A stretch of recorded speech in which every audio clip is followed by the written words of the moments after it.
Susan had grown so accustomed to silence that she no longer noticed how deeply it wrapped around her life. After her husband Mark passed away years earlier, the days had begun blending into one another with quiet predictability. Mornings were spent tending flowers in the garden he once admired. Afternoons passed beside the kitchen window with books she rarely finished. Evenings drifted by in front of old television programs that mostly served as background noise against the emptiness of the house.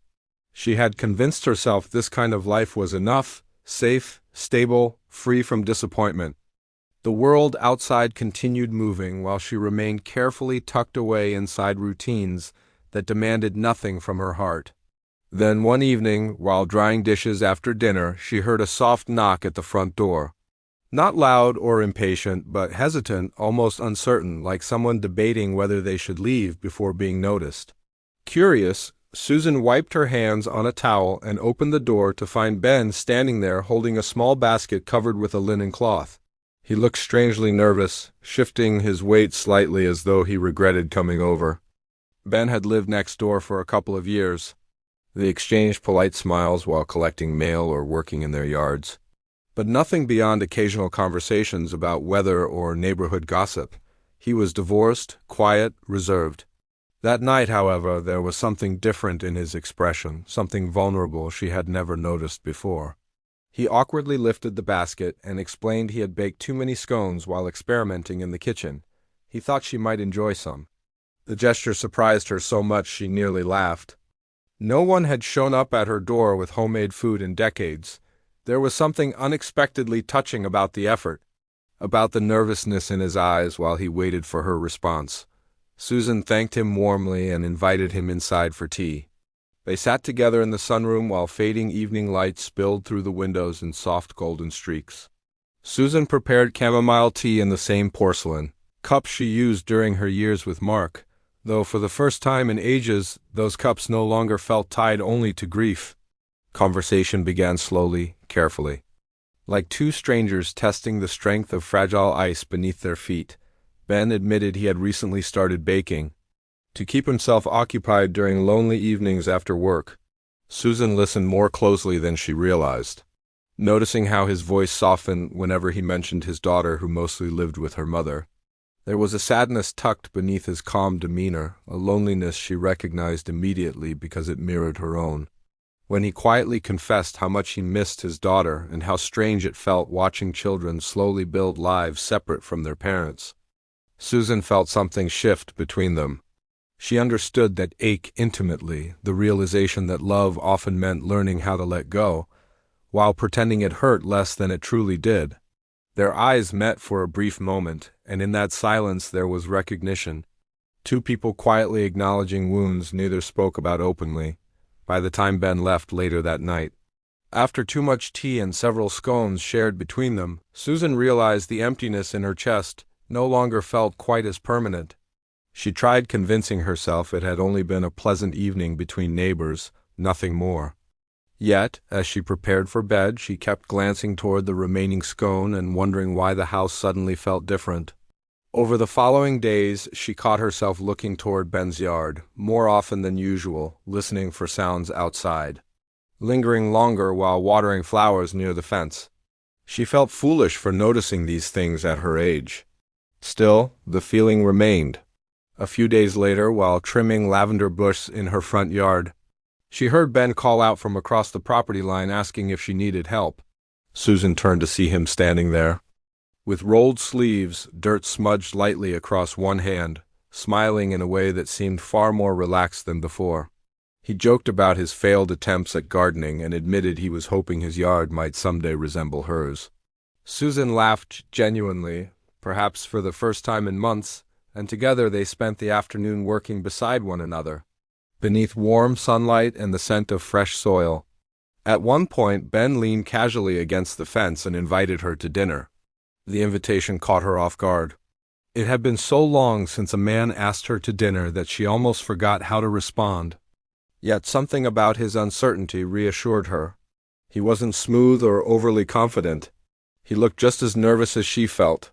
When Susan arrived later that evening, she immediately noticed how much Ben's home reflected the quieter parts of him. Framed photographs of his daughter filled the hallway. Shelves overflowed with travel books and old vinyl records. Candles flickered gently on the dining table beside a homemade lasagna whose aroma filled the room with warmth.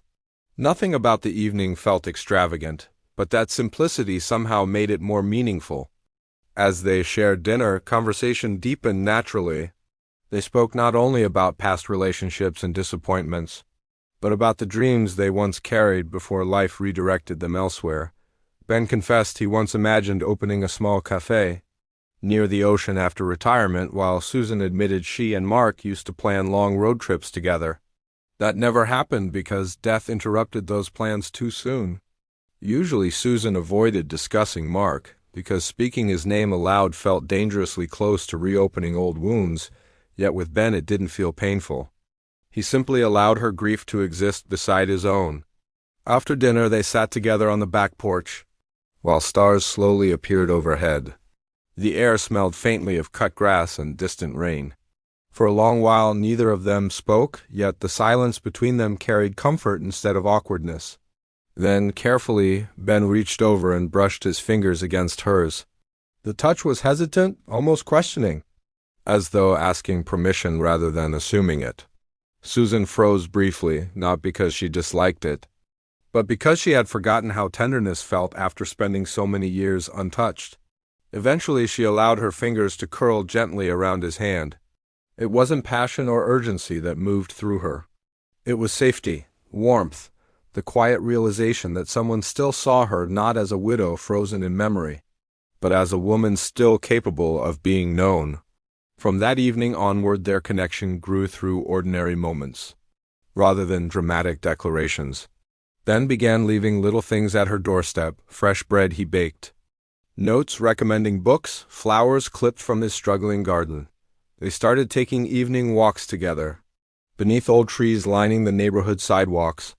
During one of those walks, after rainfall left the streets smelling of wet earth and blooming flowers, Ben spoke about his daughter collecting smooth stones as a child, and pretending they possessed magical powers that protected people from sadness. He admitted he still kept one of those stones, tucked away in his nightstand because part of him couldn't bear throwing it away. Susan smiled softly and squeezed his hand, telling him maybe the stone was still doing its job. Ben stopped walking then and looked at her with an honesty so open, it nearly stole her breath. He confessed he never expected to feel close to anyone again after the collapse of his marriage, and years spent building emotional walls around himself. Susan admitted she understood completely because she had done the same. After losing Mark, they had both survived heartbreak in different forms and spent years convincing themselves survival was enough. Yet somewhere between shared meals, quiet conversations, and hesitant touches, they had begun wanting more than survival again. Ben reached into his pocket and placed a small smooth stone into Susan's hand, telling her she deserved protection from sadness too. The tenderness behind the gesture nearly overwhelmed her because it wasn't grand or theatrical, it was sincere. For the first time in years, Susan realized she was allowing herself to trust another person emotionally, something she once believed impossible. Eventually their relationship deepened further. One evening, after another long walk together, Ben stopped beneath the soft glow of streetlights and looked at her silently before leaning forward just enough to ask permission without words. Susan nodded gently, and his lips brushed hers in a slow, tentative kiss filled not with desperation but with patience. The moment felt less like fireworks and more like returning home after being lost for years. Afterward, Susan lay awake in bed staring toward the ceiling, overwhelmed not by fear or guilt, but by calm. She understood then that love later in life carried a different kind of beauty. It wasn't reckless or rushed. It arrived quietly through consistency, understanding, and the courage to remain emotionally open despite past pain. In the weeks that followed, their lives gradually intertwined through simple routines, farmers' markets on weekends, crossword puzzles at the kitchen table, shared coffee on chilly mornings. Ben began spending evenings on Susan's porch, while fireflies flickered across the yard and conversations stretched long into the night. Sometimes they discussed grief and aging and fears about the future. Other times they simply sat together comfortably, appreciating the rare peace found in being fully understood by another person.